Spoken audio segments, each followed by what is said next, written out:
Bien dans mon immeuble, avec Loiselet et Desgremont présente. Sud Radio, les incontournables de la copropriété. Thomas Binet, Philippe David. Et nous sommes avec notre consultant Philippe Loiselet, patron de Loiselet et Desgremont, qui nous informe tous les vendredis soirs sur tous les sujets liés à la copropriété et plus précisément aujourd'hui sur la disparition annoncée des réseaux téléphoniques en cuivre ainsi que des réseaux 2G et 3G.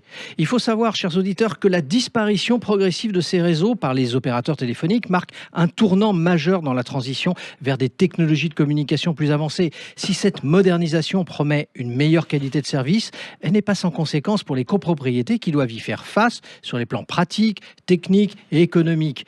Tout d'abord, Philippe, un mot sur le pourquoi de l'abandon progressif des réseaux cuivre 2G et 3G. La principale raison de l'abandon du réseau de cuivre réside dans sa vétusté. En comparaison avec la fibre optique, le cuivre est plus coûteux à entretenir et moins performant en termes de débit et de stabilité. La fibre permet une connexion beaucoup plus rapide et fiable. Concernant les réseaux 2G et 3G, ils sont en cours de remplacement par la 4G et la 5G. Qui offrent des capacités de transmission beaucoup plus importantes et une latence réduite, mieux adaptée aux usages modernes. Cela permet de libérer des fréquences pour les nouvelles technologies et de rationaliser la maintenance des infrastructures télécom. Philippe, malgré tout, quels sont les impacts pratiques pour les copropriétés de la disparition du réseau cuivre ? L'impact le plus concret concerne les équipements collectifs qui utilisent encore le réseau en cuivre, comme les interphones, les ascenseurs, qui sont normalement désormais tous reliés à des centres d'appel, les alarmes incendie ou certains dispositifs de télémaintenance. Ces systèmes devront être adaptés ou remplacés pour fonctionner sur de nouvelles technologies comme la fibre ou les réseaux mobiles de nouvelle génération. Par exemple, beaucoup de systèmes d'interphonie dans les ascenseurs dépendent encore du cuivre. Sans mise à jour, ils risquent de ne plus être opérationnels, ce qui peut poser des problèmes de sécurité pour leur utilisation. Alors ça semble représenter quand même un coût non négligeable pour les copropriétés.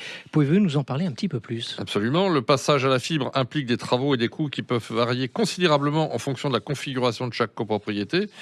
Il y a le coût de l'installation de la fibre dans le bâtiment, mais aussi le remplacement des équipements qui ne sont pas encore compatibles avec cette technologie. Par ailleurs, il est possible que certains systèmes collectifs, comme les systèmes d'alarme, doivent être complètement revus. Pour les copropriétés, cela représente un investissement et il est essentiel de planifier ces changements pour minimiser les coûts et les désagréments. Et la disparition des réseaux 2G, 3G, Philippe, présente-t-elle également des défis particuliers pour les copros ? Oui, bien que les conséquences soient parfois moins visibles que celles du réseau en cuivre, elles existent pourtant bel et bien. Par exemple, certains systèmes de télécontrôle, de télémaintenance ou d'alarme installés dans les copropriétés utilisent la 2G ou la 3G pour communiquer. Ces réseaux, une fois fermés, ne pourront plus assurer ce service et il sera nécessaire de passer à des solutions compatibles avec la 4G ou la 5G. Cela implique de vérifier la compatibilité des équipements et de les mettre à niveau si nécessaire. Et comment les copropriétés peuvent-elles se préparer à ces changements, Philippe ? La première étape est de réaliser un audit des installations actuelles. Il est important que chaque copropriété sache quels équipements dépendent des réseaux de cuivre ou en 3G, 2G. Ensuite, il faut travailler avec le syndic pour établir un plan de migration en tenant compte des obligations légales, des solutions techniques disponibles et du budget de la copropriété. Il est aussi important d'impliquer les résidents, de les informer, notamment sur les éventuels travaux et interruptions de service. Le soutien d'un professionnel est souvent nécessaire pour identifier les meilleures solutions. Et y a-t-il des avantages que peuvent tirer les copropriétés de cette transition technologique ? Oui, bien que le changement puisse sembler contraignant, il offre également des avantages importants. La fibre, par exemple, permet d'améliorer la connectivité de l'immeuble.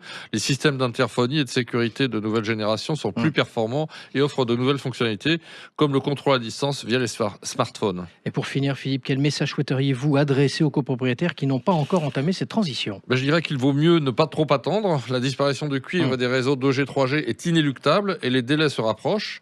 Plus une copropriété anticipe ces changements, plus elle pourra bénéficier d'une transition fluide, minimiser les coûts et éviter les désagréments. Il est donc préférable de commencer dès maintenant à s'enseigner, à planifier et à dialoguer avec les prestataires pour trouver les meilleures solutions. Merci Philippe et on vous retrouve vendredi prochain pour un autre numéro d'Oser investir, les incontournables de la copropriété. Et pour ce qui me concerne, je vous retrouve dimanche dès 9h30.